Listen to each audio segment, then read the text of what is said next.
Salm 87 on öeldud nõnda, viimased read, kõik mu allikad on sinus. Tere tulemast Mähekoguduse jumalateenistusele, kõik mu allikad on sinus.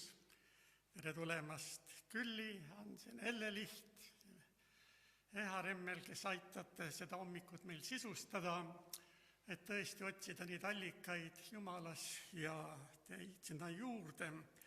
Nii et olgu taevaisa meie keskel, olgu püha vaim elavaks tegemas kõiki neid häid mõtteid, et need ei oleks ainult inimlikud, vaid need oleks Jumala pühast vaimust juhitud.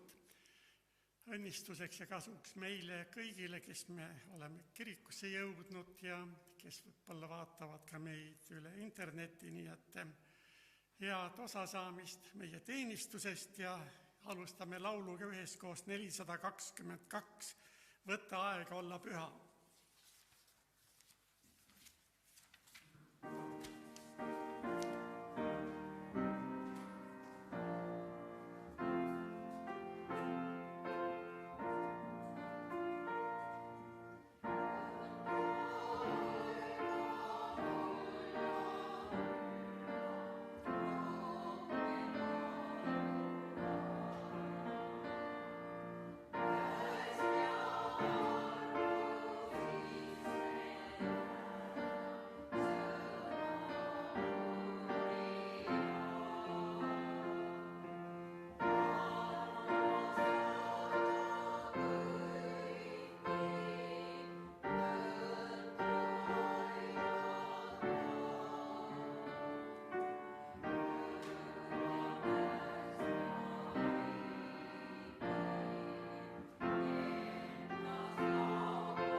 Paneme koos tähele Salm 32. Taaveti õpetuslaul. Õnnis on see, kelle üleastumine on andeks antud, kelle patt on kinni kaetud. Õnnis on inimene, kelle issand pahategu ei arvesta ja kelle vaimus ei ole kavalust. Kui ma vaikisin, nõrkesid mu luud liikmed mu päevasest oigamisest, sest päevad ja ööd oli su käsi raskesti mu peal, mu üdi on ära kuivanud, nagu suve kuumuses. Oma patu ma andsin sulle teada ja oma pahategu ma ei katnud kinni, ma ütlesin, ma tunnistan issandale oma üleastumised, siis andsid sina mu patu süüteo andeks. Sellepärast palugu sind kõik vagad sel ajal, kui sa oled leitav. Tõepoolest, suurte vete tulv ei ulatu nende ligi. Sina oled mulle peidupaigaks ja hoiad mind õnnetuse eest, sa ümbritsed mind päästmise hõiskamisega. Sina ütled, ma teen su targaks ja õpetan sulle teed, mida sul tuleb käia. ma annan sulle nõu oma silmaga sind juhtides. Ärge olge nagu hobused, nagu muulad ilma aruta, neid tuleb suuliste ja valjastega taltsaks teha, muidu nad ei tule su ligi. Õelal on palju valu, aga kes loodab issanda peale, seda ümbritseb heldus. Rõõmutsege issandas ja ilutsege te õiged ja õisake kõik, kes olete õiglased südamelt. Aamen. Palun istuda.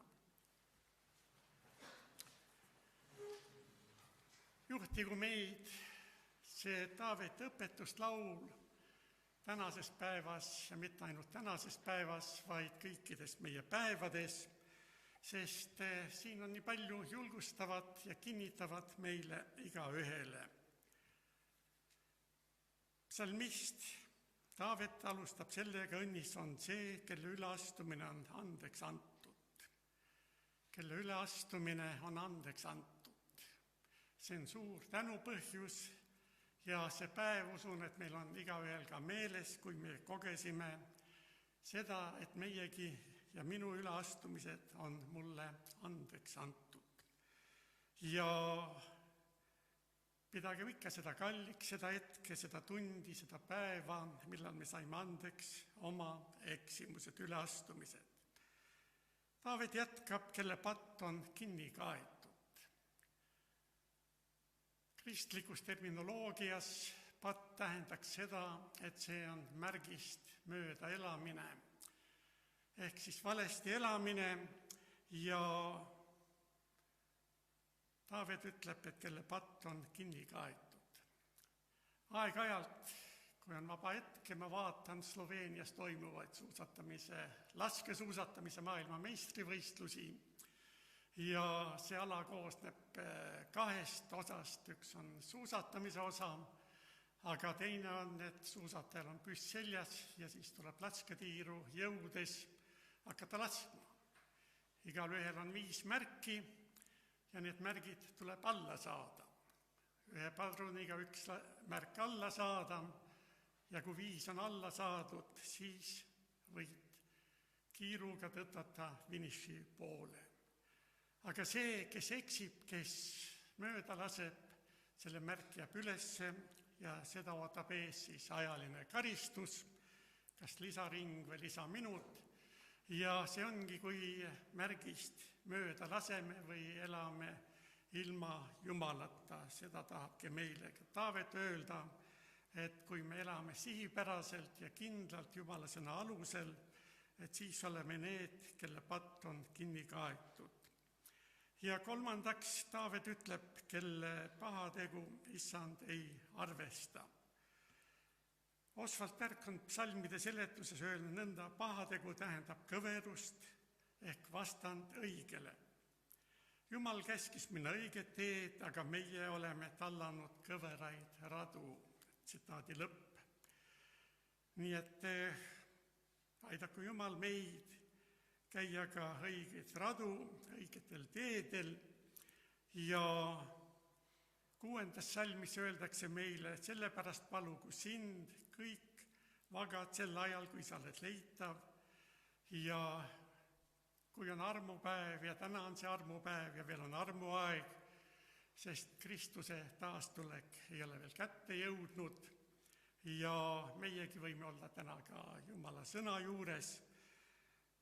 Palugu sind kõik sel ajal, kui sa oled leitav. Julgustagu see mind ja sind, armas kirikuline, seda tegema, Jumalat otsima, Jumala tahet, Jumala palet otsima ja Taaveti õpetuslaul lõpeb sõnadega rõõmutsege issandas ja ilutsege te õiged ja õisake kõik, kes olete õiglased südamelt. Nii et kui meil on südames andeks andmine, kui meie patud on kinni kaetud ja kui käime õigeid ja sirgeid teid, siis Jumal on meiega kaasas ja see oli ka Taaveti õpetuslaulu sisu. Nii et armsad, olgem need, kes usaldame elavat Jumalat, kes palume tema kätte ka oma tee, oma päevad, oma ajad ja tõuseme alguspalvele.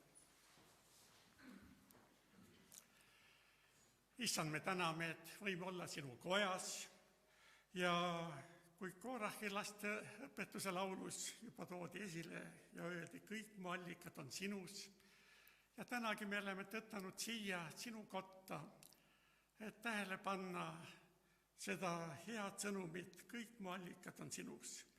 Õnnista seda hommikutundi siin meie kirikus, õnnista Küllid ja Helled, kes püüavad kõike seda meile mõistetavaks ja arusaadavaks teha, mis tähendab see, kui kõik mu allikad on sinus, elavas Jumalas. Jumal, me täname, et sina ka Taaveti kaudu tuletasid meile meelde, et meiegi võime olla selles erilises seisuses sinu lastena, kui me oleme kogenud andeks saamist, oleme oma patud üles tunnistanud ja püüame käia õigeid ja sirgeid teeradu, sellepärast aita meid sinu sõna järel elada, aitad ka tänasest teenitusest, oleks meil midagi õpetlikku ja kasulikku kaasa võtta oma argipäeva ja pühapäeva jätku, aga õnnista, issand, nii seda sõnumit, seda osa meile, õnnista jutluse osa, meie laulud, mis laulame, palved, mis sinu poole tõusevad, aga üle kõige palume, et meie süda oleks avatud sellele sõnumile, mida sina tahad, Jumal, meie südamesse täna eriliselt vajutada. Seda me palume sinu poja Jeesuse Kristuse kallil nimel. Aamen. Palun istuda. Ja nüüd on meie ees õigus või osa tulla allikate juurde. Kõik mu allikad on sinus, nii et Eha teeb meile sissejuhatuse ja siis läheme edasi.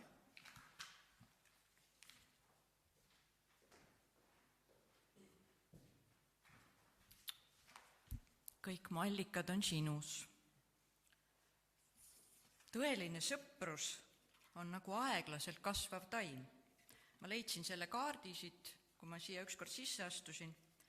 Ja kui ma selle peale täna mõtlen, siis ma mõtlengi, et sõprus ei ole kunagi midagi jäävat. On see siis Jumala mõttes või on see meie maises mõttes. Ma olen südames tänulik küll, et sa siia tulid. Ja samamoodi mul on hea meel, et Helle selle asjaga haakus.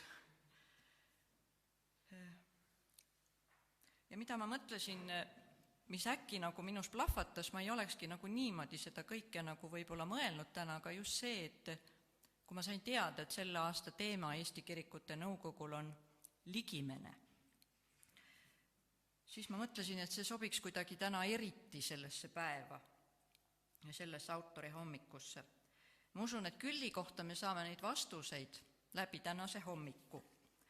Aga minu isiklik kogemus nende mõne aasta jooksul, kui mina Küllit tunnen, vist natukene haakub ühe võrdlusega, mida juba Ruudi siin mainis Osvald Tärgist, aga see meenutus on minu emast, kes pidas teda oma pastoriks eluaeg ja siis tema ütles, et paljud inimesed olid Osvald Tärgi kohta öelnud, et kui tema juurde minna, et siis tekib selline tunne, et sa oled nagu ainus tema maailmas.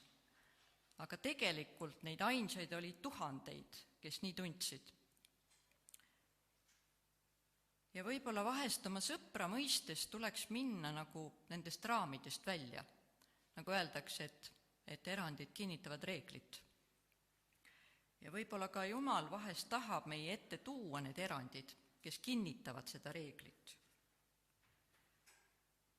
Ja kui ma teie mõlema kohta midagi ütleks, siis ma arvan, et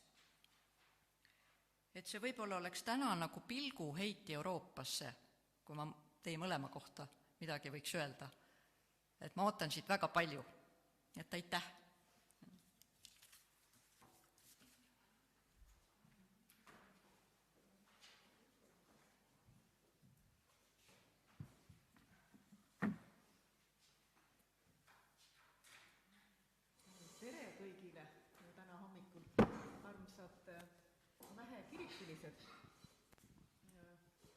Ma elan küll siin väga ligidel, aga viimane kord, kui ma teie keskel olin, siis see oli teie kena kiriku avamine.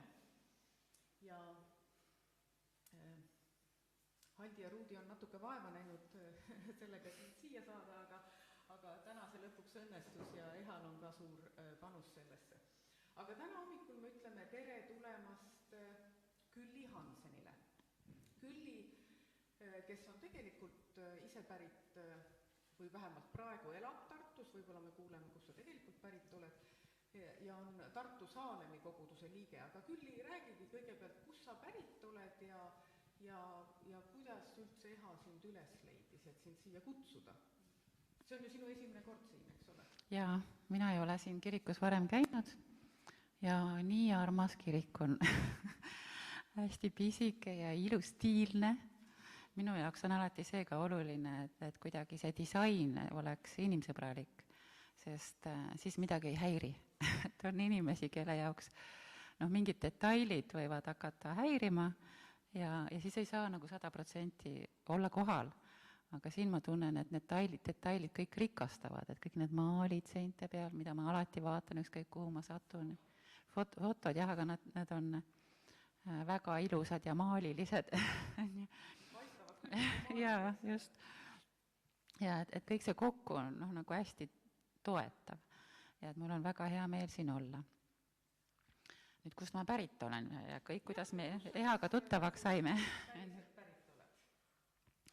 Et tegelikult ma olen Tallinnas sündinud, aga suurem osa elust olen elanud Tartus ja minu lapsepõlves mul ei olnud mitte ühtegi kristlasest tuttavat. Vähemalt ma ei teadnud, et neid oleks. Nüüd Saalemi kirikus ma olen küll avastanud, et üks mu klassiõde on tegelikult eluaeg olnud nagu Saalemi koguduse liige, aga mina ei teadnud seda, eks ju, Vene ajal nendest asjadest ei räägitud. Ja ma sattusin kogudusse niimoodi, et oli üks põhjus, mis pani mind tundma, nagu ikka rasketel aegadel, sellist tunnet, et ma olen Jumalast eraldatud. Ja see oli nii õudne tunne. Jah. Et sa oled Jumalast eraldatud, järelikult sul ikka Jumalast oli teadmine olemas, et sa ei ole nagu päris üksi. Jaa, aga see oli umbes sellisel tasemel, nagu me teame Kreeka mütoloogiaid, on ju, et kui sa õpid kunsti ja kultuuri ja mul on kunstiharidus, eks ju, siis on ühe kultuurilise kasvatuse juurde käib see, et sa tead neid lugusid, mis piiblis toimub, on ju.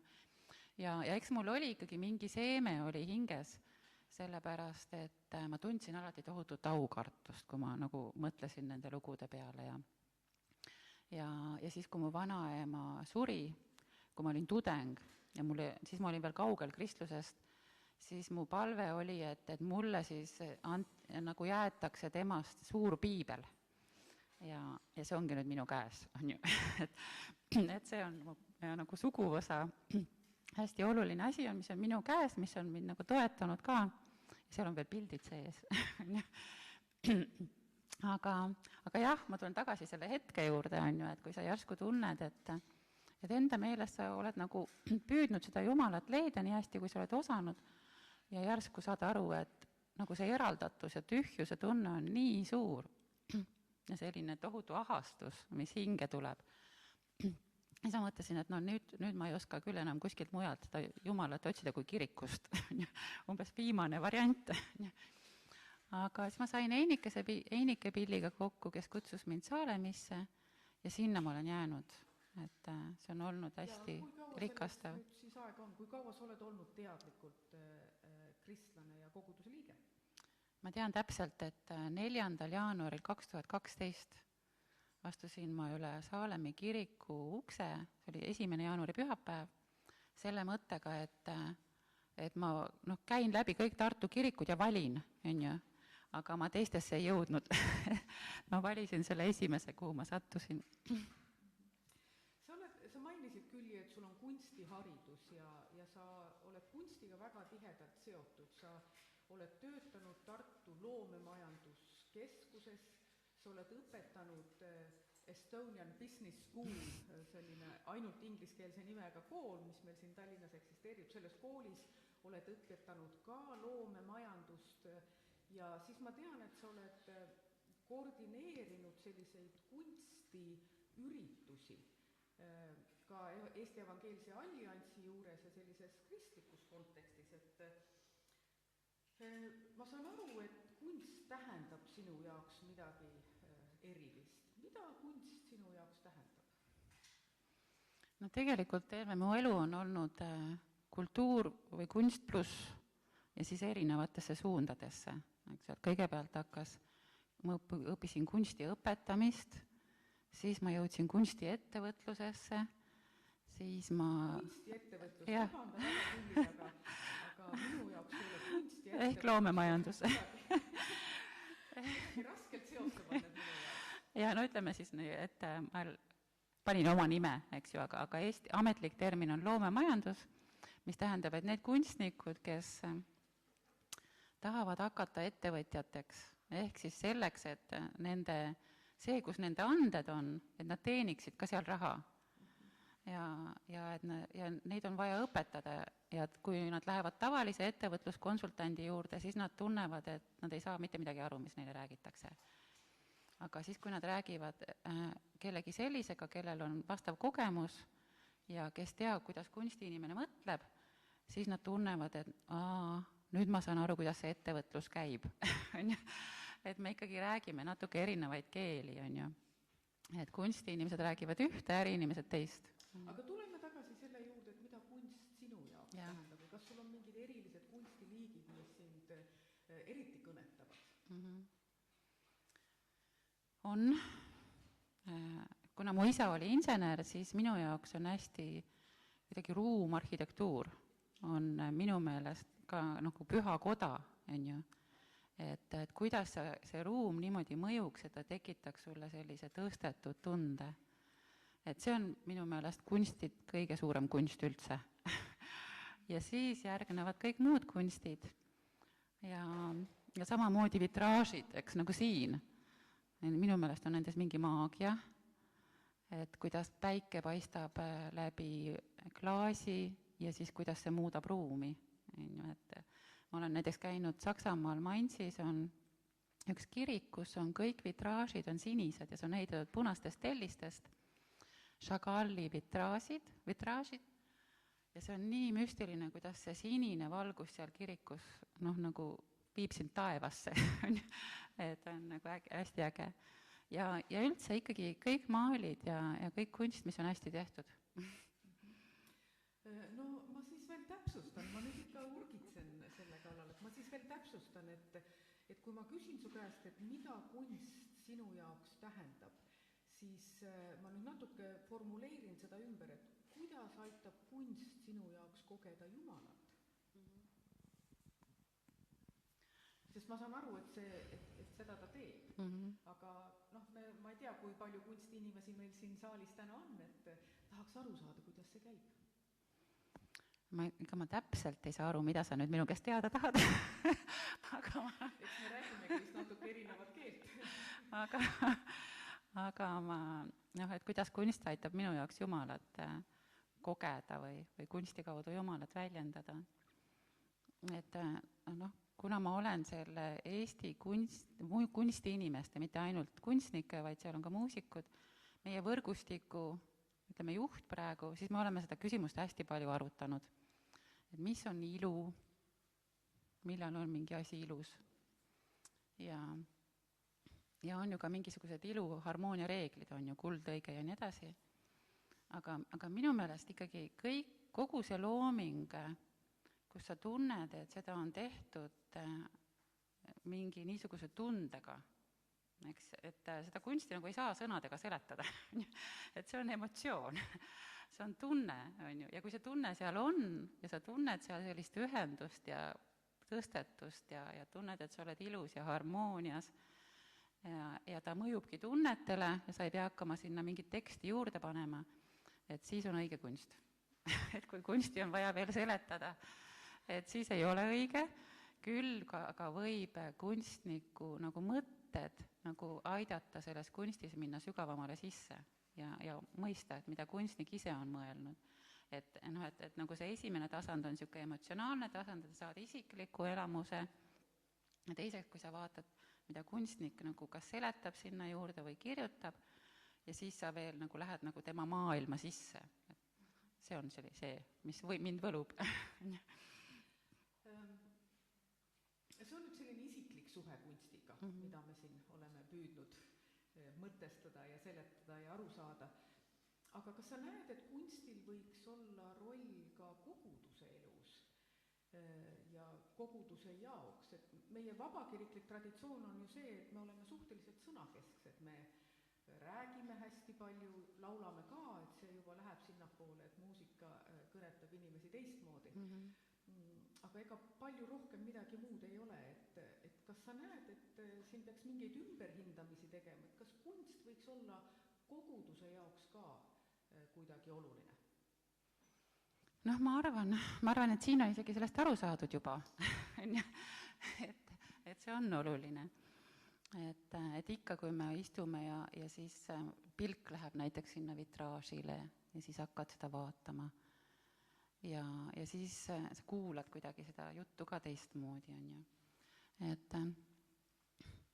Et ikka on ja ma arvan, et hästi tehtud kunst nagu nii rikastav ja just see, et kui öeldakse ju, et sõnad toimivad ühes ajupoolkeras ja kõik muusika, värvid, kõik sellised asjad toimuvad teises ajupoolkeras. Ja miks me siis teenime Jumalat ainult ühe ajupoolkeraga? Et võiks nagu 2 ajupoolkeraga teenida. Et see on üks asi, on ju. Aga teine asi on ka see, et kui siin enne räägiti, et patt on nagu minna oma elu eesmärgist kõrvale, on ju, siis on ikkagi väga palju selliseid inimesi, kelle elu ongi loomine ja looming. Ja kui nad tulevad siia ja nad ei saa teenida läbi oma kõige suuremate annete ja neid võib-olla, ja ta ei julgegi enam välja pakkuda seda, sellepärast et pole ju kombeks, on ju. Et siis on ka ikkagi kurb, on ju.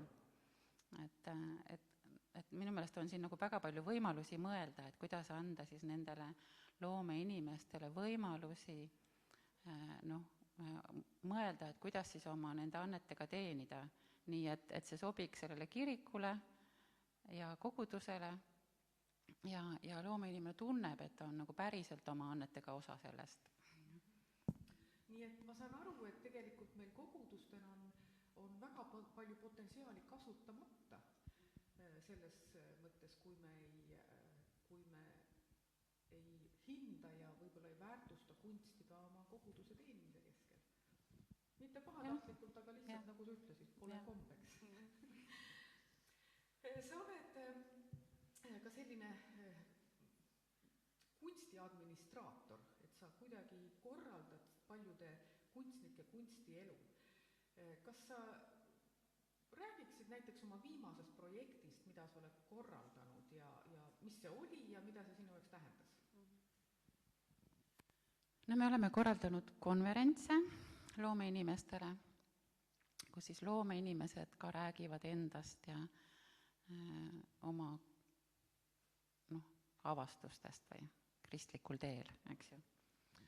Ja me oleme teinud näituseid ja need näitused on olnud ühisnäitused koos meie Läti partneritega ja 2 sellist temaatilist näitust on olnud, mis on ringelnud Eestis mitmes erinevas kohas ja võib-olla kõige niisugusem nagu uhkem lugu on, et üks teema oli Peidus pool, eestikeelne pealkiri, inglise keeles Secret Double ja me rääkisime depressioonist.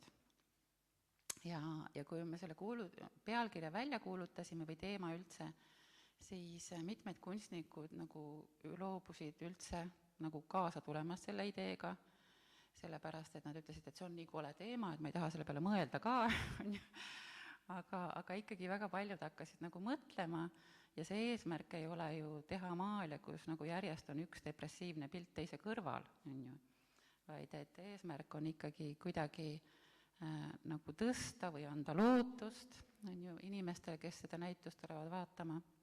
Ja need pildid olid väga-väga erinevad ja iga pildi juures oli siis lugu. Ja näituste ajal toimusid töötoad. Nii et Eestis oli nii, et see näitus, me avasime selle Hope konverentsi ajal, mis oli paar aastat tagasi Salme kultuurikeskuses ja siis see näitus oli seal. See oli ja siis Euroopa Evangeelse Alliansi konverents. Ja siis ta oli veel ERMis üleval ja oli Saalemi kirikus ja Lätis väga paljudes erinevates paikades ja lõpuks meie üks partner viis selle isegi Ameerikasse. Ja see näitus natuke nagu muutus, et Tartus oli näiteks rohkem Tartu kunstnikke ja Lätis oli rohkem Läti kunstnikke ja iga kord see lisaprogramm oli erinev, aga ma mäletan, kuidas näiteks Saalemi kirikus oli niimoodi, et Meego Remmel rääkis siis depressioonist, need pildid olid seal üleval ja kunstnikud sõitsid Tallinnast kohale Meegot kuulama, on ju, lihtsalt selleks üheks õhtuks, mis oli nädala sees, neljapäeval vist. Ja nad olid nii liigutatud ja nad olid nii kuidagi, mitte ainult kunstnikud, vaid teised ka, aga lihtsalt kunstiinimesi kuidagi see teema ikkagi puudutab rohkem, eriti neid kunstnikke, kes on ju üksinda kodus ja maalivad, on ju, et muusikud musitseerivad koos, on ju, või musitseerivad oma stressi välja aga kunstnikutel on küll see oht jääda üksinda, on ju, et me kõik siin koroona ajal tunneme natuke seda tunnet, on ju, et kui sa oled nagu kogu aeg üksinda ja kuskil kellegagi kokku ei saa, et siis võib tulla see depressioon peale, on ju. Ja kas sinu kogemuse järgi nagu see tegelikult aitas sammukese välja sellest depressioonist, see näitus ja see workshop ja mis te tegite? Ja meie partner Charles Kelly, kes on ameeriklane ja lätlane, tema on ise eluaeg antidepressante neelanud ja siis tema rääkis enda loo ja ta on nagu meeletult energiline ja liider ja kõik, aga tal ongi kliiniline depressioon, et ta peabki antidepressant neelama ja siis tema lugu oli ka selline nagu julgustav, et ärge kartke meditsiini kasutada, on ju, et alati ei ole nii, et kui sul on nagu midagi halvasti, et siis sa usud liiga vähe, on ju, et nagu ikkagi vahetevahel mõned inimesed arvavad, eks ju, et võib kasutada kõiki võimalusi, mis aidata võivad. No me liigumegi natuke juba sinna sellise sinu teise suure ala juurde, millega sa oled oma elus hõivatud ja sa töötad lisaks kõikidele nende kunstiprojektidele, ma kirjutasin selle termini üles, et ma oskaks seda õigesti öelda, sa töötad loovterapeudina. Mida tähendab, et sa oled loovterapeut? Ma saan aru, et terapeut aitab inimesi, aga seleta meile palun lahti. See on nüüd see minu viimane kunsti ja meditsiini valdkond, aga jah, et ma õppisin seda Tallinna Ülikoolis magistratuuris ja seal on loovterapeut tähendab põhimõtteliselt seda, et sul on terapeut, siis on klient, kellega terapeut tegeleb ja mingit sorti loovus. Et tavaliselt näiteks psühholoogil ja siis kliendil on nagu vestlus, ta võib kasutada midagi, aga loovterapeudil raudselt on see kolmas aspekt ka seal. Ja mis see siis on, võib olla erinev. Et see võib olla tõesti nii, et kas mingi kunsti tegemine või käsitöö tegemine, võib olla ka liikumine, võib olla muusika, et neid kõiki saab kasutada ja meil on veel Eestis on spetsialiseerumine, et kas sa siis õpid rohkem muusikaterapeudiks, kunstiterapeudiks või liikumisterapeudiks. Ja mina õppisin liikumisterapeudiks. Ja see on selline väga tänuväärt ja huvitav amet. Kuidas sa jõudsid selleni, et sa tahad terapeudiks saada? Kõigepealt ma nagu liikusin, tantsisin, et ma tantsisin vabatantsu ja ma tegin neid vabatantsutunde naistele ja ma nägin, et see lihtsalt mõjus väga hästi, et see mõjus teraapiliselt. Ja ma arvan, et kõik, kes on kuskil nagu natukene näiteks käivad kepikõndi tegemas või liigutavad ennast, nad tunnevad seda teraapilist mõju, on ju. Aga siis mind hakkas huvitama, et mis see ikkagi on ju, et mis see teraapiliselt mõjub või miks me ennast nii hästi tunneme. Ja siis ma lihtsalt läksin ja õppisin 3 aastat. Ma saan aru, et sul on endal olnud sellest kasu ja selle kaudu on ka paljud inimesed sinu kaudu saanud kasu, et ma ei tea, kui palju, kas meie oleme keegi käinud terapeudi juures, mina tunnistan ausalt, et mina ei ole, et see on kuidagi nagu selline väga suur samm minna terapeudi juurde, et ei julge. Kuidas inimesed leiavad tee sinu juurde? No mina töötan praegu rehabilitatsioonisüsteemis, nii et nad saadetakse ja neil makstakse kinni, et nemad ise ei maksa. aga ma julgustan nagu minemast sellepärast, et hästi suur osa on tegelikult terapeudi tööst on lihtsalt kuulamine. Et sa lihtsalt kuulad ja lased inimesel rääkida ja võib-olla ta saabki üle tüki aja kellelegi oma asjadest rääkida, nii et ta läheb ära juba, sellepärast on nagu hea olla. Aga ma tavaliselt ikkagi, kuna need kohtumised on suhteliselt pikad, eks ju, et vähemalt 45 minutit, mõnikord 1,5 tundi, ja siis me ikkagi lõpetame sellega, et me tõuseme püsti ja liigutame ja paneme mingi muusika peale ja siis kuulame seda muusikat ja seda nagu energiat, mis sealt muusikast tuleb, et kas see on rütm või ei ole rütmi, kõik see meid mõjutab ju. No sa oled, nagu sa ütlesid, liikumisterapeut ja põhiliselt tegeled tantsuteraapiaga.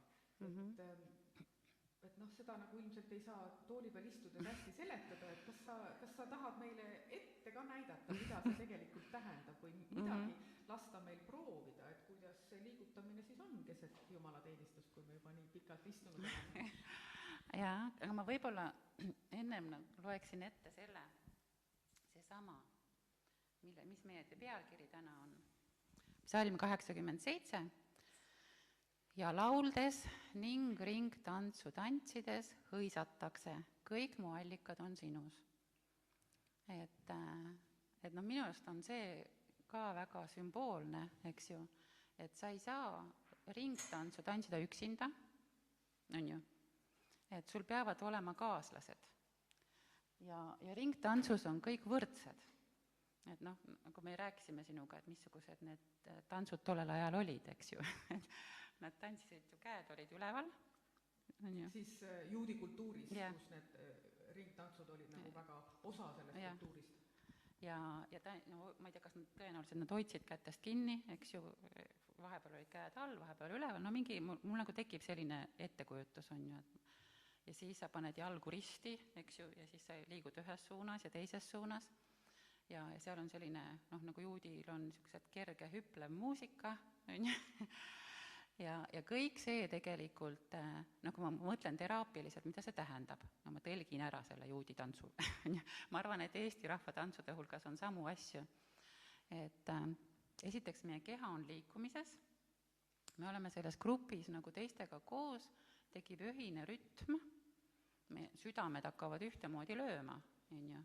Kui me selle ühise rütmi järgi tantsime, siis see tants ei ole mitte mingi selline, mis nagu kisub mind maa poole ja teeb väiksemaks, vaid see on pigem selline, nagu mis tõstab maa pealt ülesse, eks ju. Nagu rütmid võivad olla erinevad. Ja ma teen ristsamme, eks ju, ühtepidi ja teistpidi jalgadega. Ja jälle füsioteraapias öeldakse, et kõik, mis läheb nagu üle selle keha telgjoone risti, käed või jalad, kui me niisuguseid võimlemisi teeme, siis me tegelikult treenime oma aju. Jälle need aju poolkerad, treenime mälu, treenime koordinatsiooni, kõike seda. Ja kui me tõstame käed ülesse, siis hakkab meie lümf voolama. Et läheb võib-olla natuke meditsiiniliseks, aga et see tants lihtsalt nagu toetab nii paljusid asju, mis seal tehakse. Ja siis, kui see kõik nüüd hakkab tegutsema, et energia hakkab kehas liikuma, süda lööb koos teistega, on ju veel hea niisugune kerge muusika ka siuke nagu rõõmus, on ju, et siis võib ju laulda ja tantsida ja hõisata Jumala poole. Nüüd tänapäeval on selline moehaigus, räägitakse nendest, kes istuvad kontoris ja kogu aeg istuvad ja siis kaeblevad seljavalu ja igasuguseid muusid valusid, et ilmselt see on ka ju kuidagi märgist mööda elamine, eks ole, et me ei liiguta piisavalt ja siis tulevad meile hädad külge ja siis me saame karistada selle eest, sellepärast seljavalu on väga paha, ma tean, millest ma räägin. Nii et ma saan aru, et see on see, kuidas sa nagu siis lähened inimesel on selline terviklik, ihu ja vaim on kõik üks, eks ole, ja see, kuidas sa teraapiliselt sellele lähened, siis loobki selle ühtsuse nende erinevate, ma ei tahaks öelda osade, vaid nende kujutletavate osade vahel.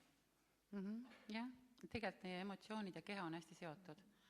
et me võime endale mõelda igasuguseid hädasid külge, on ju, ma arvan, et igaüks on kogenud seda, aga me võime ka lihtsalt nagu ennast sirgu ajades nagu tõsta meeleolu, on ju. Ja mis veel on uuringute kaudu välja tulnud, et juba 2 minutit mingis asendis istumine mõjutab meie emotsioone. Et näiteks liikudes siia depressiooni, on ju, ma olen nii. Kui ma ikkagi 2 minutit niimoodi istun, siis ma tunnen, et ma ei ole enam rõõmus. Eks? Aga vastupidi, kui ma siis nagu ajan ennast püsti ja sirgeks, eks, siis hakkab see enesetunne ka, nagu see mõjutab nii palju, et mis me kehaga teeme. Ja kui me tahaksime teha ühte harjutust, me võime teha kätega, et ma arvan, et käsi te saate kõik liigutada, on ju. Eks, et Külli kutsub meid siis nüüd kaasa tegema harjutust. Jah, et käed on meie südame pikendus. Ma ei tea, kas te olete selle peale mõelnud, aga kuskil keegi ütles ja mina usun seda küll. Sest kui te mõtlete, kas või seda pilti, mis meil siin selja taga on ju, et teeme nii, eks ju, et mis seal, ja mis tunne sul on, et see on hästi avatud, eks ju, kui sa teed niimoodi käed, sõrmed veel ülespidi, et see on hästi avatud tunne. Ja nüüd tõstame käed ülesse, on ju, ülistamise asend, on ju. Ja jälle see pole üldse juhuslik, on ju, et kui palju meil on võimalus tõsta käed ülesse ja eriti kui inimesed jäävad vanemaks, siis ma näen, et nad toimetavad niimoodi, eks ju. Et kõik see ruum, milles nad toimetavad, jääb hästi pisikeseks, on ju. Ja siis, kui sul on võimalik nagu Jumalat teenida, käed üles tõsta, et kirikus vähemalt on seegi koht, on ju. aga enamus eakaid enam sellist liigutust ei tee, nad unustavad selle ära, et see on... No sest küll mul tõlg on.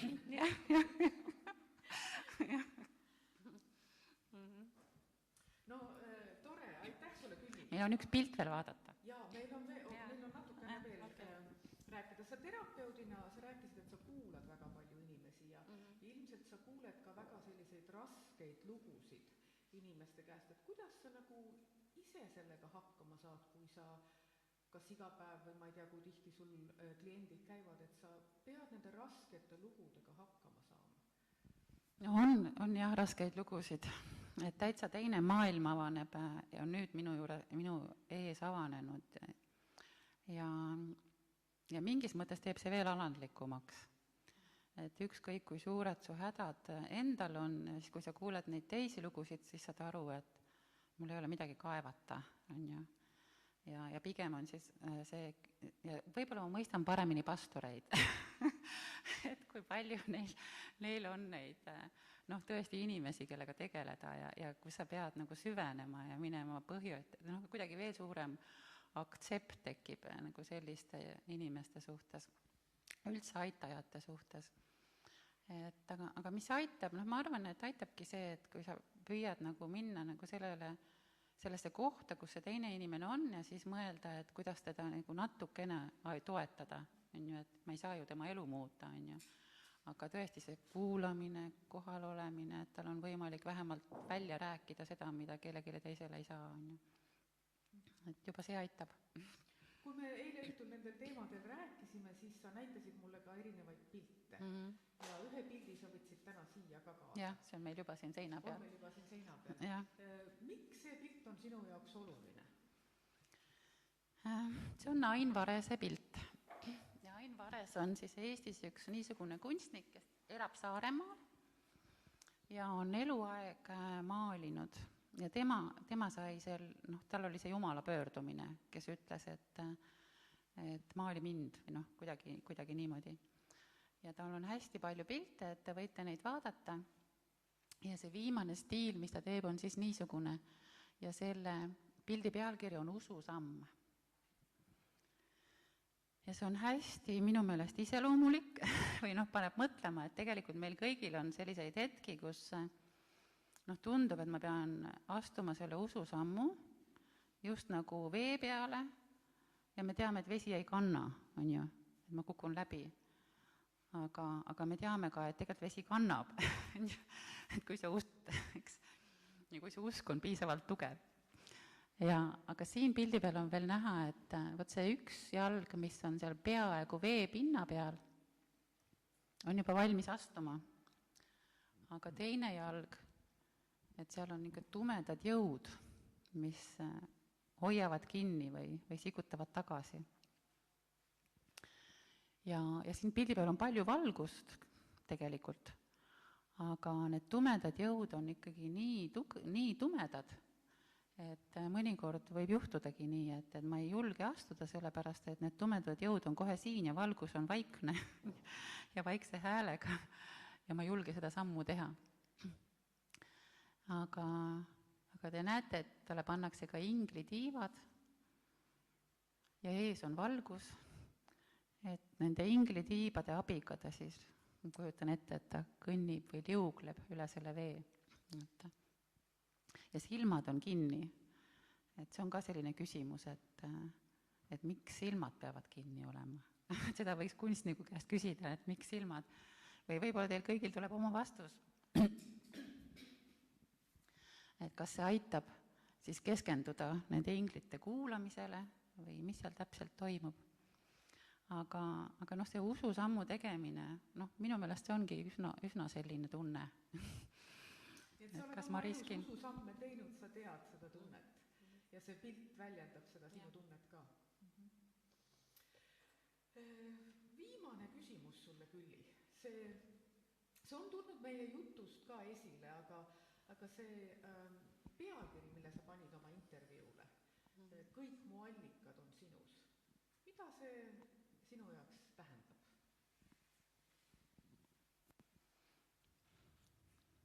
See on lihtsalt väga ilus lause. Kõigepealt. Et teiseks, selles psalmis on ta tõesti, kuigi see nagu minu on nagu üksik, eks ju, nagu mina ja Jumala suhe, aga teiselt poolt seal psalmis on ta selgelt ka nagu mina ja nagu mingi koguduse või siis mina ja seltskonna ja minu sõprade, eks ju, minu ja minu sõprade suhe, sõbrapäeva puhul on ju. Et kui ma kellegiga koos tantsin ja laulan ja rõõmustan, siis nad on mu sõbrad. Et sellel on nagu mitu tähendust ja lõpuks ikkagi kõik need allikad on ju, et allikas on ju puhas vesi, mis tuleb kuskilt nii sügavalt, et me ei tea, kust ta algab. Ja on nagu nii väga elujõudu täis. et kõik need allikad tõesti ongi Jumalas. Et mis iganes allikad need siis on või mis anded sealt tulevad. Aitäh sulle, Külli, ma olen sind nüüd piinanud kohe nii pikalt, aga kas koguduse hulgas on ka kellelgi tekkinud mõni küsimus, mida nüüd kindlasti tahaks Külli käest küsida, sest ega ta Tartust siia enam niipea ei tule? Ilmselt, võib-olla ma eksin, aga kas on kuskil mõni pakitsev küsimus? Paistab, et ei ole. Ilmselt sa oled suutnud kõik küsimused ära lahendada sellega, kuidas kunst sobib koguduse ellu ja miks ta on oluline. Aitäh sulle, Külli, ja aitäh teile ka kuulamast. Ja aitäh.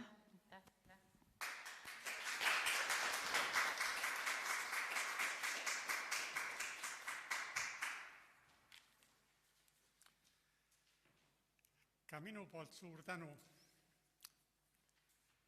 Küllile ja Ellele, kes aitas siis küsimusi esitada või esitas.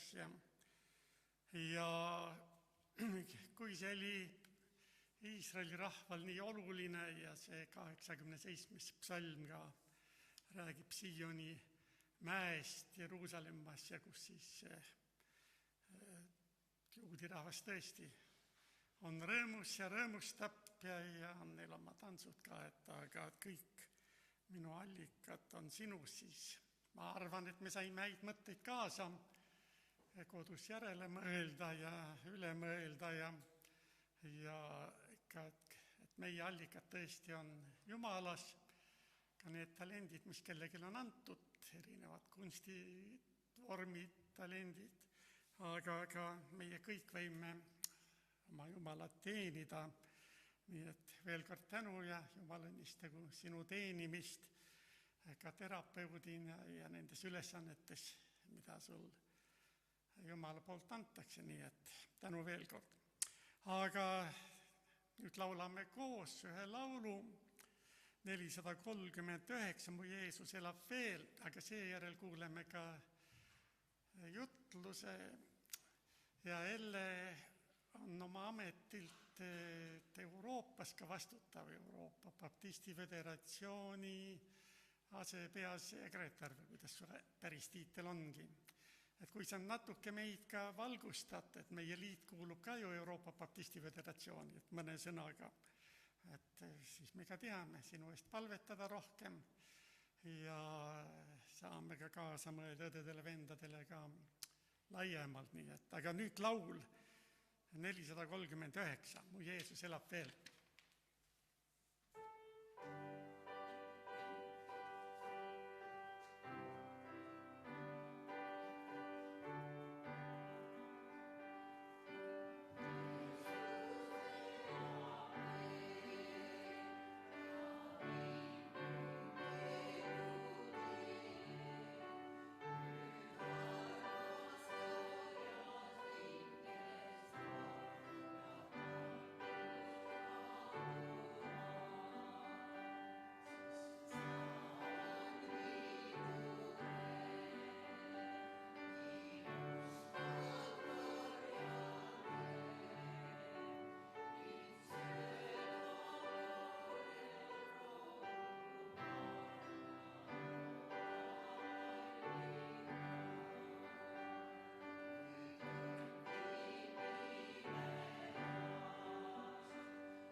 Väga tore on olla teie keskel täna ja nagu Ruudi juba tegi pika sissejuhatuse ja tutvustas, kes ma olen ja palus, et ma siis ka midagi ütleksin Euroopa Baptisti Föderatsioonist, kus ma töötan, siis sellest ma võiks juba eraldi pidada 5 jutlust, nii et ma väga pikalt sellele ei peatu, aga võib-olla siis nii palju, et meil on Euroopa Baptisti Föderatsioonis 60 liikmesliitu, sellist nagu meie Eesti liit.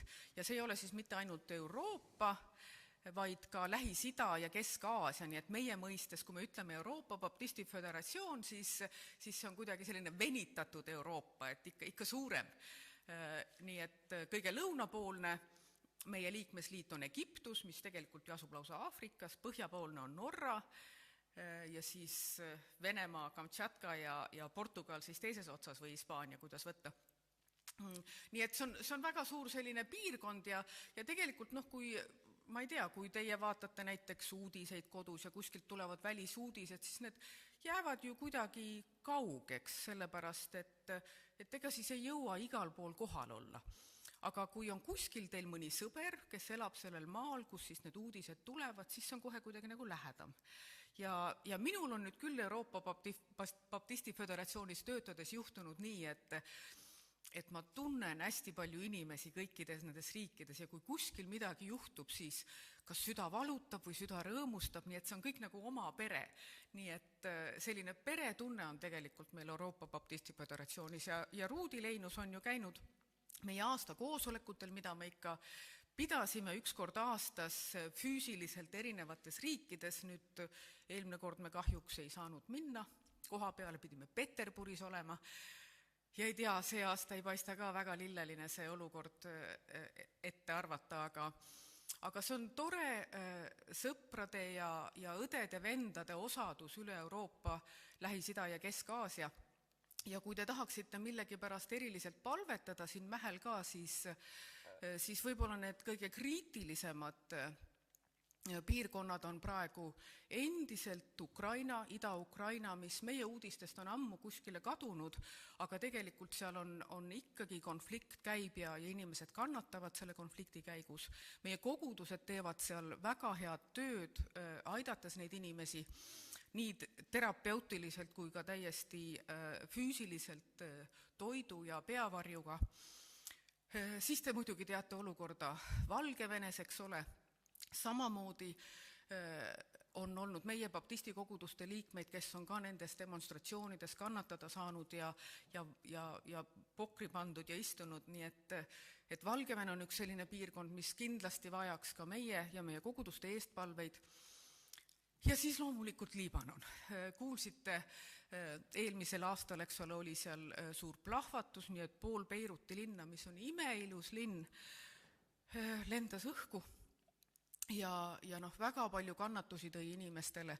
Ja jällegi meie kogudused on seal need, kes on nagu selle lootuse kehastus, kes aitavad, abistavad nii materiaalselt kui ka selliselt sõprussidemete loomisel ja osaduse loomisel, mis annab inimestele väga palju tuge ja toetust. Nii et kui te nende piirkondade peale mõtlete ja palvetate, siis nendes paikades on inimesed teile kindlasti väga tänulikud ja palve muudab olukordi ja asju, nii et palvetame.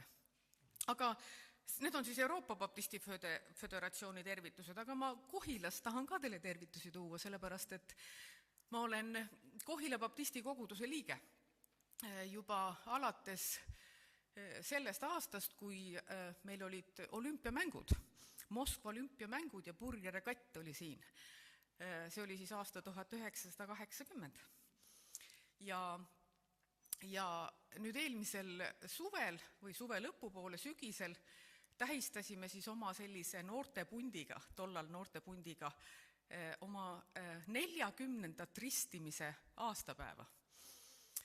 Meid ristis, meie koguduse pastor tollal ajal oli Kaljo Raid, keda te kindlasti paljud siin ka teate, aga meid ristis Jüri Puusaag, keda te ka paljud teate ja kes on pikalt olnud siis Toronto ja kes on siin jutlustanud teil. No, igal juhul tema oli minu ristija.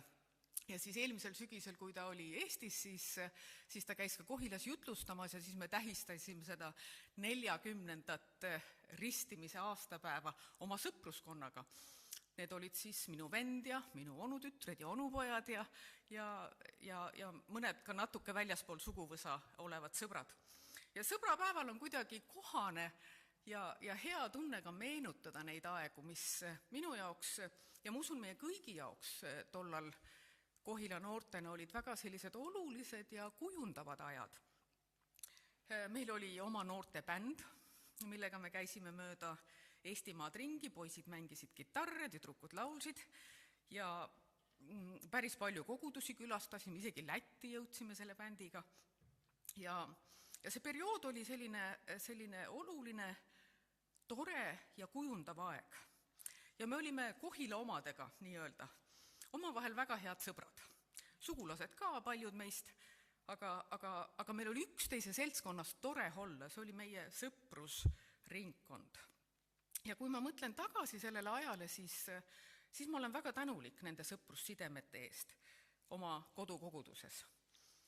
Oli see ju ennekõike sõprade pärast, et ma 3 korda nädalas Tallinnast rongiga Kohilasse sõitsin. Küll siis bändiproovi ja küll siis suure kooriharjutusele ja piiblitundi ja loomulikult pühapäev veedeti nii hommikul kui õhtul täies koosseisus Kohilas. Loomulikult uskusin ma Jumalat ja 11-aastasena tegin ma ka oma otsuse Jeesust järgida, aga olukorras, kus väljaspool kogudust nõukogude ajal suures Tallinna koolis pidi olema päris palju julgust tunnistada, et ma olen kristlane. Ja seda tehes pidid olema valmis sattuma ka täbarasse olukorda. Minuga see ka ükskord juhtus. Ma ei tea, ma ei tea tegelikult, kui kaua ma oleksin nagu noore kristlasena sellises olukorras üksi vastu pidanud. Ma ei tea, kas ma oleksin täna koguduses, kui mul ei oleks tollal olnud sõpru, toetavat perekonda ja kogudust. Teismelise tüdrukuna oleks see olnud minu jaoks väga raske, sest kui tugev mu usk siis ikka oli. Sõprussidemed olid need, mis hoidsid nagu pinnal. Sõpruskond või osaduskond on väga oluline. Täna sõbrapäeval on seda hea jälle üle korrata. See, kuidas me üksteisega suhtleme, üksteist toetame ja oma elusid üksteisega jagame, on tähtis. See aitab meid rasketest aegadest läbi ja meie rõõm on ka suurem, kui seda on sõpradega võimalik jagada. Osaduskond on oluline, kui sa sinna kuulud. See lugu Markuse evangeeliumist, mis ma täna tahan teiega jagada, räägib ühest mehest, kellel ei olnud sellist osaduskonda. Või õigupoolest oli ta selle kaotanud. Ja me loeme koos Markuse evangeeliumist esimesest peatükist salmid 40-45. Markuse evangeeliumi esimene peatükk. Ja Jeesuse juurde tuli pidalitõbine. Palus teda ja põlvil heites ütles talle, kui sa tahad, siis sa võid mu puhtaks teha. Ja Jeesusele hakkas temast hale, ta sirutas oma käe välja, puudutas teda ja ütles, ma tahan, saa puhtaks. Ja otse kohe lahkus pidalitõbi temast ja ta sai puhtaks. Ja Jeesus hoiatas meest ja saatis ta kohe minema. Jeesus ütles talle, vaata, et sa kellelegi midagi ei räägi, vaid mine näita ennast preestrile ja ohverda oma puhtaks saamise eest, mis Mooses on käskinud neile tunnistuseks. See aga läks ja hakkas igal pool kõnelema ja seda uudist levitama, nii et Jeesus ei saanud enam avalikult minna ühtegi linna, vaid pidi viibima eemal, asustamata paigas ja kõikjalt tuldi tema juurde. Evangelist Markus räägib meile loo ühest ühiskonna heidikust. Ta oli oma kogukonnast välja tõugatud, sest ta oli haige. Ta oli pidalitõbine ehk teisisõnu leeprahaige. Tänapäeva piibliteadlased ütlevad, et see ei pruukinudki tegelikult olla pidalitõbi, aga tollases ühiskonnas peeti peaaegu igat nahahaigust pidalitõbeks. Ja haigete puhul rakendati selliseid ühesuguseid ettevaatushabinõusid. Ja kuna pidalitõbe peeti väga nakkavaks, see oligi nakkav, siis igaüks, kellel arvati see haigus olevat, isoleeriti teistest inimestest täielikult. Meil kõigil on isolatsiooniga päris tõsine kogemus. Koroonaviirus sulges meid kõiki kas osaliselt või täiesti uste taha, kinniste uste taha. Osad said sellega kergemini hakkama, osadel oli raskem. Ja kuigi viirus ei ole veel kaugeltki taandunud, siis isolatsioonireeglid on läinud palju leebemaks ja vaktsineerimine annab meile kõigile lootust. Isolatsioon või karantiin Uue Testamendi ajal ei olnud aga hoopiski nagu tänapäeval, kus inimesed peavad küll püsima kodus, aga tellivad omale Selverist toitu ukse taha ja peavad internetis töökaaslaste ja sõpradega kohtumisi ja koosolekuid ja paljud isegi pidusid. Pidalitõbine inimene saadeti linnast välja kõrbesse, et ta ei saaks ühegi terve inimesega kokku puutuda. Kogukonna tervise ja heaoluga ei saanud ju riskida ja sellepärast praktiseeriti täielikku isolatsiooni kui sellist turvameedet, nii nagu me seda teeme täna. Ja eriti siis eelmisel kevadel ja varasuvel. Võimalus saada ise nakatatud oli see põhjus, miks pidalitõbised kogukonnast välja tõrjuti. Täiesti mõistetav, eks ole, eriti täna meil siin. Aga kui meie isolatsiooni puhul paistab tunneli lõpus siiski valgus, siis sellises kogukondlikus ühiskonnas, nagu oli tollane Iisrael, Külli rääkis nendest ühiskonna ja kogukondlikest traditsioonidest, kus elati, töötati, söödi ja peeti pidusid koos perekonniti ja suguvõsati, kus tantsiti käest kinni hoides lähestikku üksteisele. Siis selline kogukonnast välja viskamine võrdus praktiliselt surmaotsusega.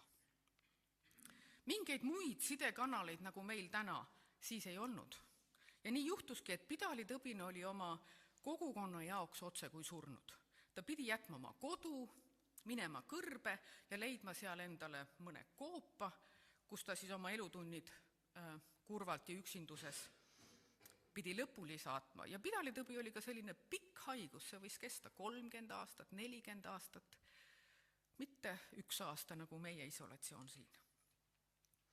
Pidalitõbisel oli keelatud suhtlemine tervetega ja nad pidid neist vähemalt 50 sammu kaugusele hoidma.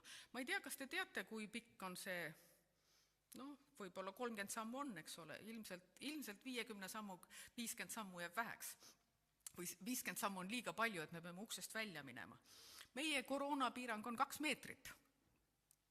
50 sammu ja et iga inimene kogukonnas oleks sellest teadlik, et seal on oht, pidalitõbine kuskil seal nägemiskauguses, siis need inimesed pidid hüüdma, nii kui nad kedagi nägid, pidid hüüdma ebapuhas, ebapuhas ja hoiatama teisi selle ohu eest. Nii et see 50 sammu oli siis vahemaa, mida üks pidalitõbine pidi teise inimesega hoidma, et nakkus ei leviks. Need, kes te olete Jeruusalemmas käinud, teate, et sellise vahemaa hoidmine Jeruusalemma väga kitsastel ja käänulistel tänavatel ei ole võimalik. See lihtsalt ei ole võimalik. Ja sellepärast ei olnud ka pidalitõbisel linnas kohta. Nad saadeti välja kõrbe, linnamüüride taha. Mõned perekonnad püüdsid ilmselt oma haigeid pereliikmeid siiski aidata ja viia neile toitu linna värava taha, aga sageli võis juhtuda niimoodi, et koerad või metsloomad tulid ja sõid selle palju enne ära, kui pidalitõbine ise sinna kohale jõudis ja pidi lahkuma tühjade kätega. Ei olnud võimalik SMS-i saata tule nüüd. Kas sa kujutad ette, et üks inimene, kes kannatab tõsise haiguse käes ja vajaks tegelikult iga väiksematki abi oma pere, sõprade ja teiste kogukonna liikmete käest, on hoopiski kogukonnast välja tõugatud ja peab oma olukorraga täiesti üksi hakkama saama. Mina olen üldiselt terve inimene, aga 2 aastat tagasi talvel olin päris tõsiselt ja pikalt haige ja üks mu sõpradest käis poes ja apteegis ja ema tuli ja tõmbas põrandab tolmuimejaga puhtaks ja naabrid lükkasid lund ja ma ei tea, kas ma oleksin ilma nendeta üldse selle mõned nädalad hakkama saanud. Koroonakriisi ajal teevad meie haiglad ja arstid kõik selleks, et iga vähegi raskem haige saaks vaatamata viiruse ohtlikkusele ravi. Paljud arstid on selle tõttu ka ise haigeks jäänud ja mõned on isegi surnud. Aga pidalitõbisel ei olnud praktiliselt kedagi, kes teda abistanud oleks. Tal ei olnud seda toetavat osaduskonda, arste ega peret, kellega oma koormat jagada. Aga pidalitõbi ei olnud ainult tervise probleem, see oli ka religioosne probleem. Inimest, kes oli nakatunud pidalitõppe, peeti rituaalselt ebapuhtaks. See tähendas, et ta ei tohtinud minna templisse ega osaleda nendel templiriitustel. Ja kuna ta ei tohtinud osaleda riitustel, siis mõisteti, et ta seisis ka väljaspool Jumala armu piirkonda. Lisaks sellele, et pidalitõbist peeti surnuks oma perele ja sugulastele, peeti teda surnuks ka Jumalale. Osaduskond ja suhted osaduskonnas on inimeste jaoks väga olulised. Aga osaduskonna väärtus ilmneb alles siis, kui me kuulume sellesse. Väljaspool olijale saab see ka pigem olema üks kibe katsumus, millega on väga raske hakkama saada. Neil on seal kõik hästi, aga mina siin.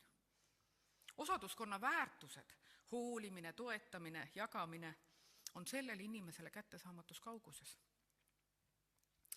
Kuna pidalitõbe peeti nakkavaks ja sellepärast ohtlikuks inimeste tervisele ja religioossele puhtusele, on ju tegelikult täiesti mõistetav, et need, kes olid terved ja religioosselt nii-öelda puhtad ehk aktsepteeritavad ja keda peeti tänu sellele ka Jumalale meelepäraseks, ei tahtnud teha mingit tegemist inimestega, kes ohustasid nende staatust ühiskonnas ja koguduses. Kogukonna enamuse puhtust hoiti turvatuna sellega, et haige vähemus aeti välja. Pidalitõbine inimene ohverdati kogukonna turvalisuse nimel ja tõugati osaduskonnast välja. Tänapäeval ei ole ilmselt enam pidalitõbi see, mis inimese halastamatult kogukonnast välja tõukab. Eestis, ma ei tea, kas te teate, meedikud siin teavad, suleti viimane leeprahaigla 1995. aastal. Mitte väga ammu tegelikult. Ja haigusjuhtumeid on praegu ehk ainult mõned. Aga mis on siis tänapäeva pidalitõbi? Juba koroonakriisi alguses hakati rääkima, et inimesed ei saa isolatsiooniga hakkama, et üksindus tapab.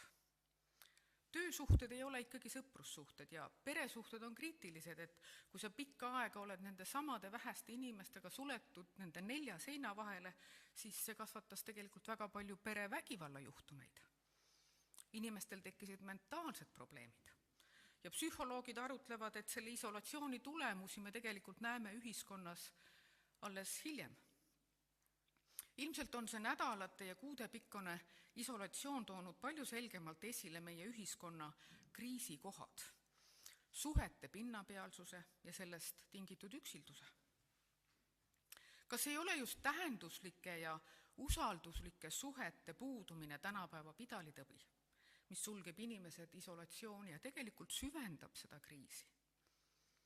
Sõbrapäeva peetakse küll igasuguste väliste märkide abil. Minu postkasti saabus lugematul hulgal reklaame lillede ja šokolaadi ja kingituste kohta.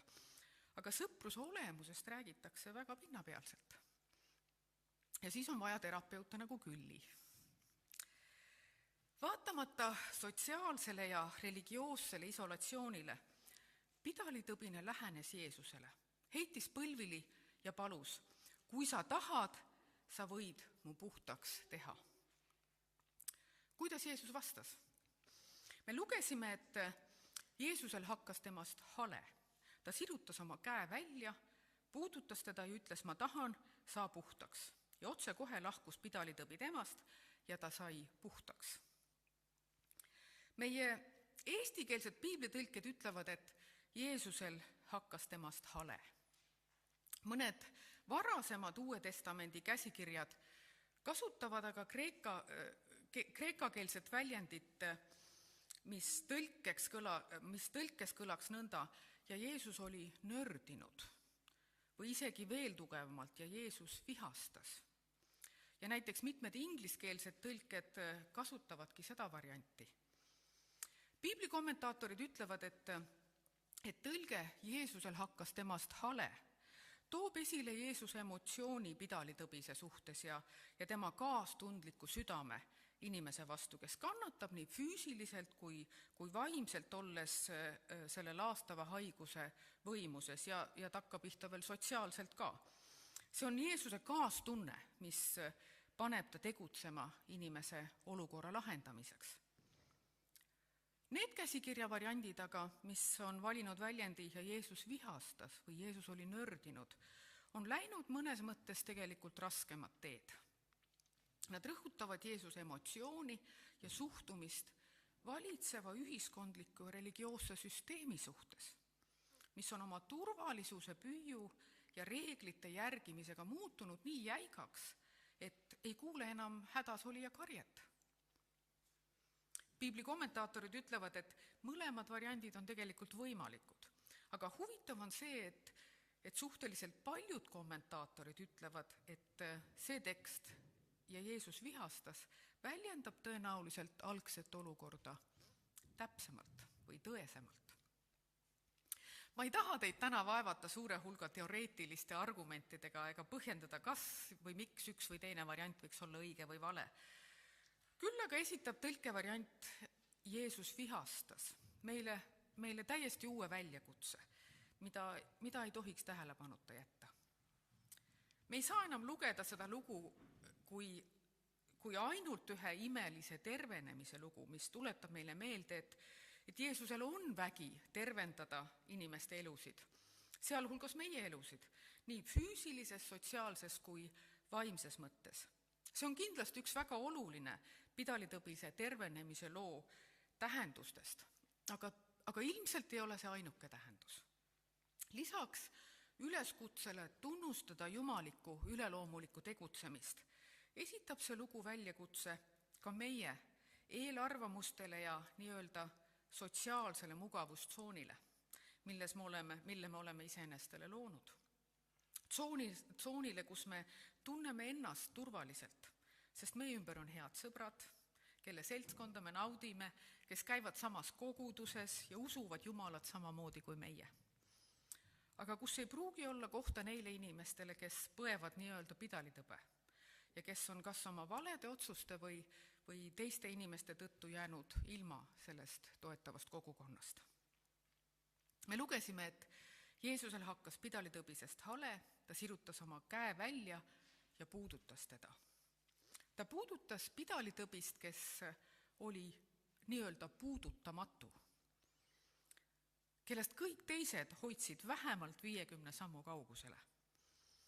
Võib-olla te teate, et vastavalt juutide puhtuse eeskirjadele see, kes puudutas ebapuhast, muutus ise ka ebapuhtaks. Ja füüsiline kontakt oli see, kuidas see ebapuhtus levis. Seega riskis Jeesus pidalitõbist puudutades tollaste seaduste kohaselt ise ebapuhtaks saamisega. Ta riskis ise ühiskonna heidikuks saamisega teise inimese pärast. Aga ometi, tehes seda, ületas ta tollases ühiskonnas selle valitseva tohutu kuristiku haigete ja tervete, religioosselt puhaste ja ebapuhaste vahel ja pakkus tervenemist. Kui tollane kogukond hoidis oma tervist ja puhtust haigete ja ebapuhaste väljatõukamisega, siis Jeesus tervendas pidalitõbise, tõi ta tagasi kogukonda, perekonda, templisse ja seega ka Jumala perekonda. Võrreldes 1. sajandi juudi religioosse kogukonnaga on meie ühiskond ja meie kogudused tohutult muutunud. Meil on teadlased ja doktorid, kes töötavad välja uusi meetodeid ja ravimeid, et aidata erinevaid haiguste käes olevaid inimesi. Ja meie kogudustel ei ole pikki nimekirju inimrühmadest, kes tohivad või kes ei tohi kirikuuksest sisse astuda. Või äkki on siiski? Aga kindlasti on meie keskel inimesi, kes allutatuna sotsiaalse kogukonna kirjutamata reeglitele elavad isolatsioonis ja on nii-öelda välja tõugatud. Ja mis koroonakriisi ajal on saanud palju nähtavamaks. Osaduskond on oluline, sõpruskond on oluline. Ja tema eriline väärtus seisneb selles, et ta laiendab oma piire nendeni, kes vajavad seda tervendavat puudutust, kaastundlikke sõnu, jagatud kurbuse ja rõõmuhetki. Sest sealt lähevad Jumala riigi piirid. Ja ma usun, et see on see läbi, mida ületades saab üles tõusnud Kristus ikka ja jälle meie, tema rahva kaudu, sirutada oma käe, puudutada, tervendada ja kutsuda inimesi Jumala perekonda. Amen.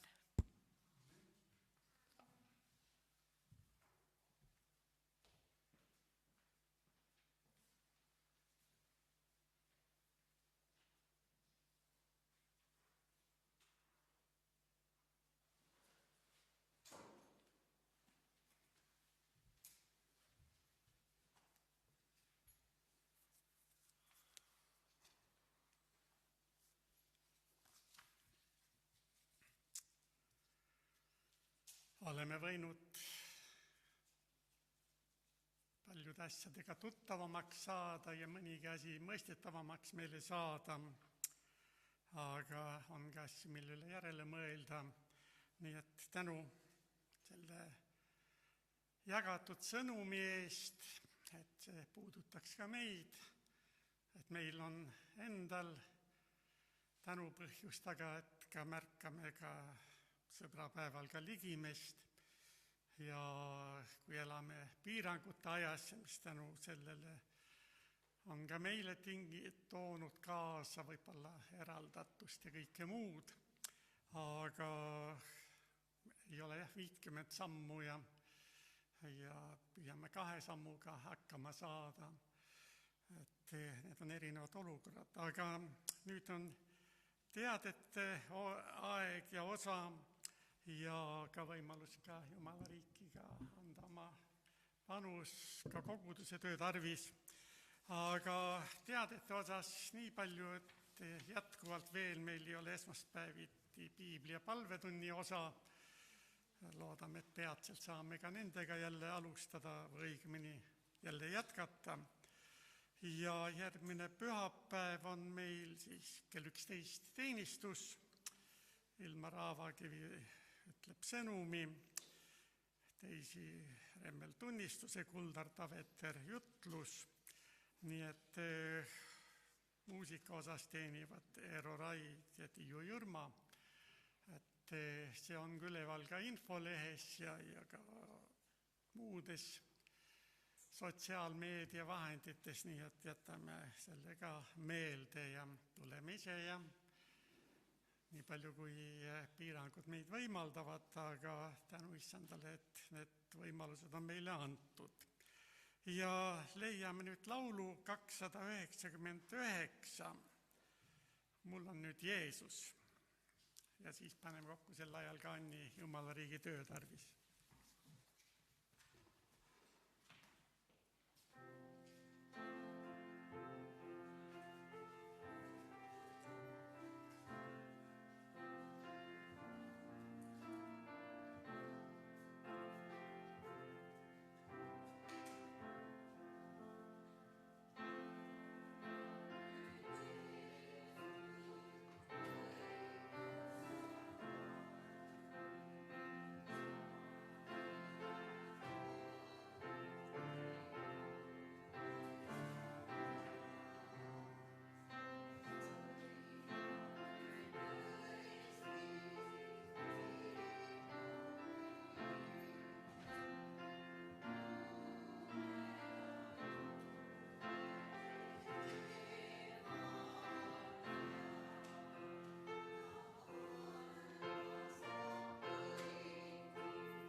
ka eestpalvete aeg, aga eestpalvete osas on ka meie sünnipäevalapsed.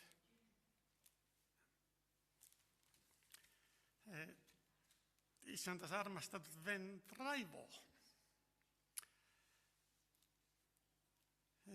Piiblikirja koht on küll täna juba kuuldud meile, aga tuletan, või see on sinul kaardi peale ka kirjutatud.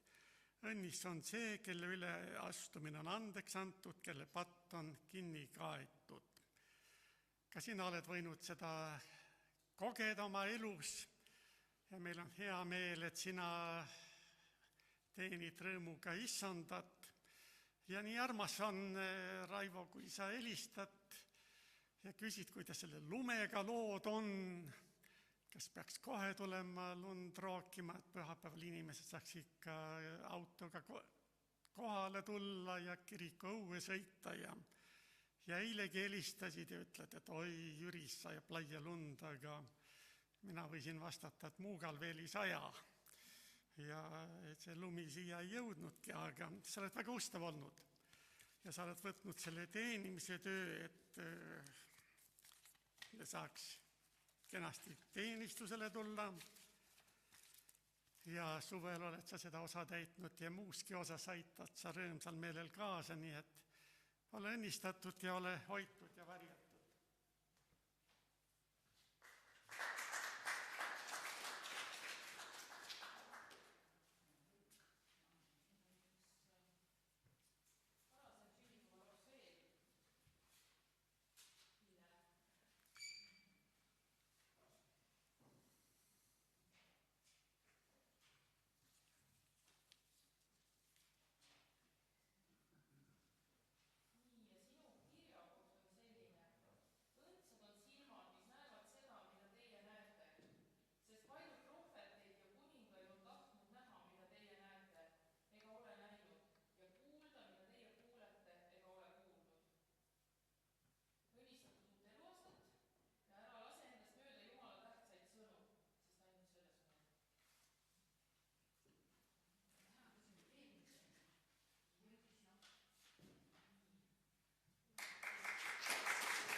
Ja täna on ka üks sünnipäevalaps, meie üks koguduse sõpradest ka,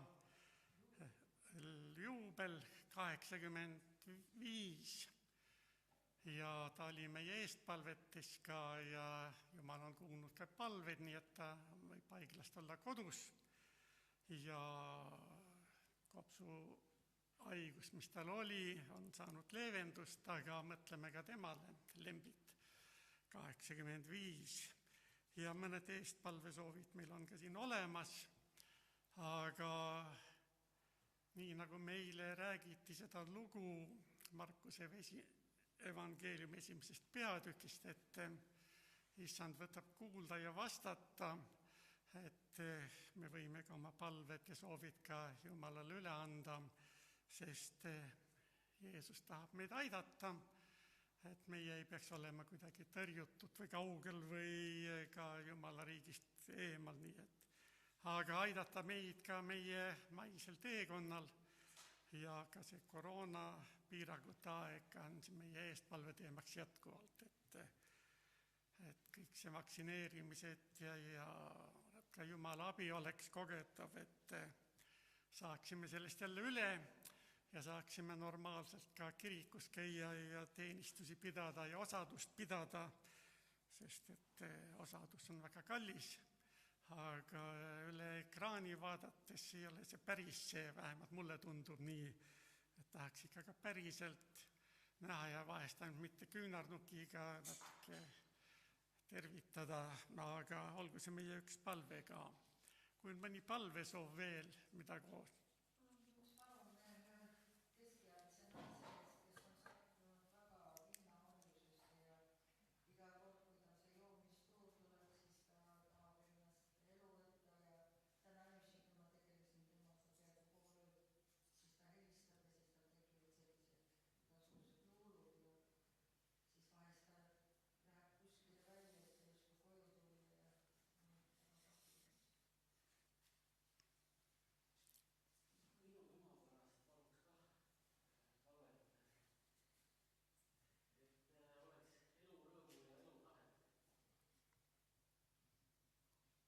Jaa.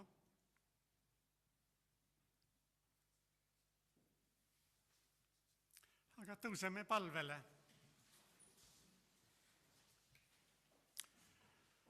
Jumal, me täname, et oleme võinud sinu kojas olla, tähele panna ka nii olulisi mõtteid ja et meiegi soov ja igatsus olla oleks see, et kõik mu allikad on sinus. Meie igaüksiku allikad oleks sinus, kel on igavese elu sõnad, kes sina, Jeesus Kristus, oled täna ka meie abimees ja meie tugevus, nii nagu sina seda õnnetut ühiskonnast tõrjutud meest aitasid ja sa kinkisid talle tervise, aga sina oled meidki kuulnud ja sa oled meidki kutsunud ja paljud oleme võinud ka pikki aastaid ja aastakümneid ka teenida sind, sest sina, Jeesus Kristus, oled olnud meie õnnistegija, meie abimees, meie tugevus. Ja tänases päevas palume ka seda armu, issand, et kes tuleb sinu ette oma muredega, oma koormatega, oma üleastumistega. Sina tahad aidata, anna inimestele julgust, tuua oma palved, oma vajadused, oma mured, oma rõõmud sinu ette. Sinul on abi kinkida ja et ka tänasel sõbrapäeval keegi peaks tundma, et on täiesti ära unustatud. Üksi keegi ei mõtle talle ega palveta tema eest.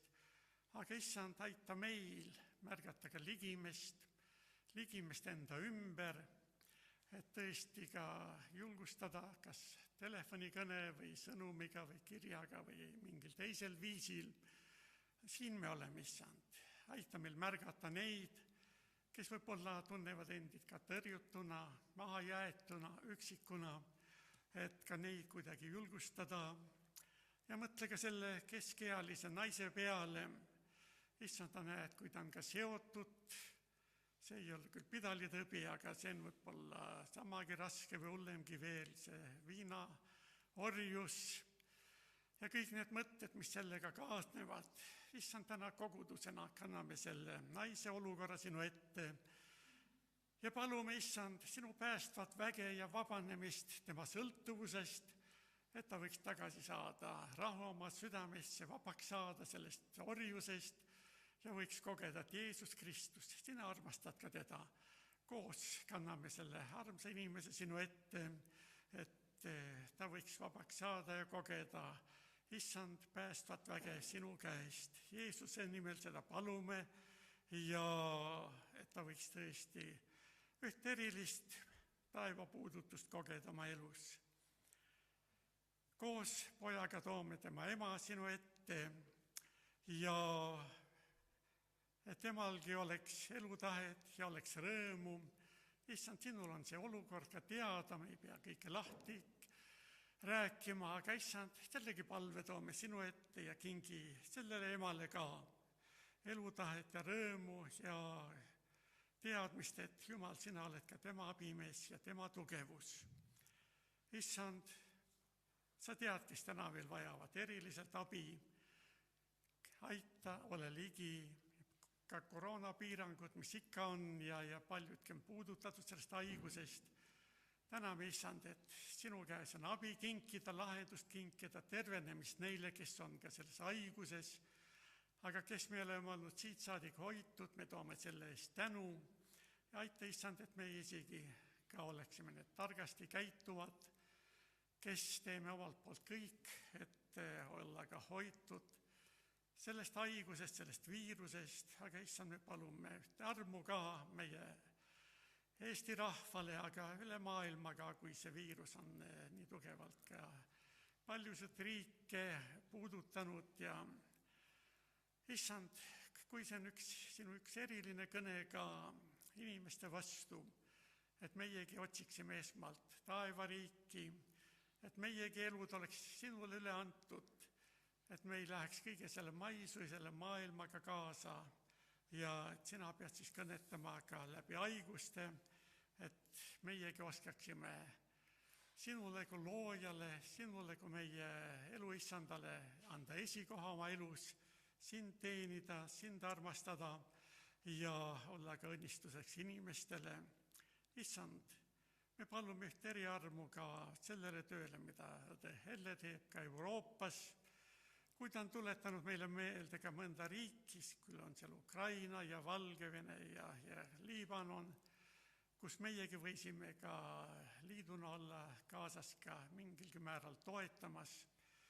Issand, mitmel pool on sinu järgijatel raskuseid, kitsendusi ja piiratud võimalused ka oma usku välja elada ja sind elavat Jumalat teenida. Aga tänu, Issand, et on üle Euroopa ka neid, kes palvetavad üksteise eest, teiste eest ja võta kuulda ka meie palveid ja et ka see töö võiks head vilja kanda, kus ka õde Elle saab kaasas olla ja kaasa teenida. Issand Jumal, täname sünnipäevalaste eest, õnnista Villet, kes on oma kooli selle etapi lõppemise eel ja et kõik see õppeaasta läheks korda, kool saaks lõpetatud, et ta ka oma noores eas võiks sind armastada ja sind teenida. Täname Raivo eest, kes on ka ustavad koguduse töös kaasas olnud ja võtnud mitmeid koormaid ka kanda ja issand aita, et see oleks ka töö ja teenimine, mida ta võib rõõmuga teha, sest see on issand sinu nimel ja sinu nime auks ja kiituseks, aga ka meie koguduse elu tarvis. Täname Lembitu eest, sa oled kuulnud palveid tema pärast, kui ta oli haiglas, nüüd on saanud koju ja võib oma 85. sünnipäeva tähistada. Õnnista teda jätkuvalt ja et ta võiks ka kosuda sellest kopsuhaigusest ja tunda rõõmu sellest, et ta on ka sinu oma ja sina, issand Jeesus Kristus, oled ka tema õnnistegija. Issand, me palume õnnistust meie iga üksiku ellu uues nädalas, meie töödesse, meie tegemistesse ja et me võiksime ka sind rõõmuga teenida, kui on talv, on kena talveilm, on päikest ja on lund ja pakkast, kõike, mis talve juurde kuulub. Täname, issand, selle eest, et kõik oma ajad ja teenimised võime sinu kätte paluda ja õnnista ka seda kokku pandud andi sinu riigi töö tarvis, tee see rohkeks ja aita, et keegi peaks ka puudust tundma, kui ta on ka oma osa andnud ka sinu riigi töö tarvis siin ka Mähe koguduses. Issand, täname, et sina oled meile saatnud täna rõõmu abimehi, õnnista, issand, nende teenimist, Küllit, kus tema on ka terapeudina ja paljudes teisteski lõikudes, et ta võiks ka oma teenimise kaudu ka inimesi rõõmustada, julgustada ja juhatada ka nende tõeliste allikate juurde. Jeesus Kristus, tänud, kõik need palved, kõik need soovid võime sinule üle anda. Seal on meie eestpalvekogudus, Kiviõli kogudus, õnnista seda kogudust seal venekeelse elanikul keskel ja et ka kogudus võiks olla kui linn mäe peal kätte paista Kiviõli linnas inimestel, kes seal elavad. Jeesus Kristus, sinu pühal ja kallil nimel seda kõike ka palume. Aamen. Palun istuda, me täname neid, kes on meid täna teeninud, meid rõõmustanud.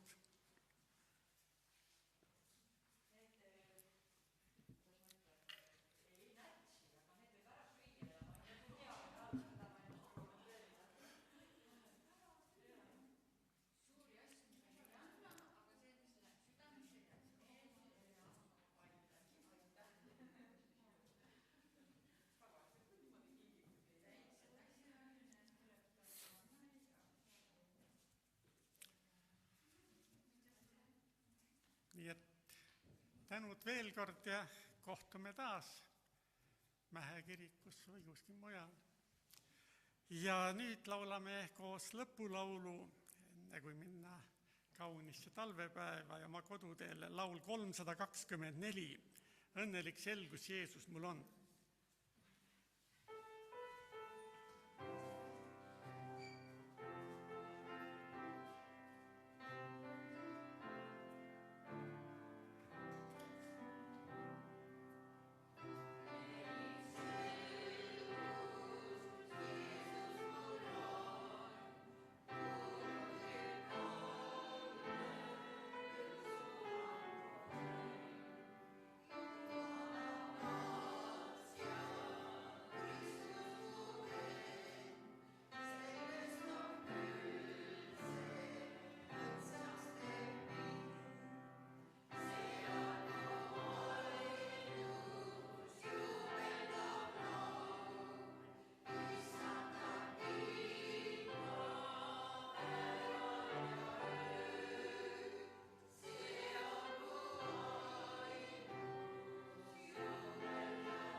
me anname ka tervitused kaasa Tartu Saalemile, Kohila ja EBF-ile.